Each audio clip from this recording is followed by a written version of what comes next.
السلام عليكم ورحمة الله وبركاته. أحبتي في الله، 3 مشاكل تحل ب3 وسائل. إذا ابتليت بحب الشهوات فراجع حساباتك مع الصلاة، لقوله تعالى: فخلف من بعدهم خلف أضاعوا الصلاة واتبعوا الشهوات فسوف يلقون غيا.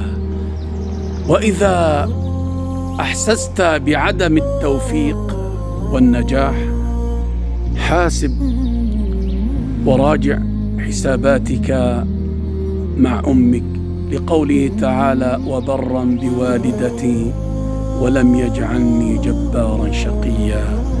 وإذا أحسست بالقلق وضيق العيش فراجع حساباتك مع الذكر، مع القرآن، لقوله تعالى: ومن أعرض عن ذكري فإن له معيشة ضنكا ونحشره يوم القيامة أعمى.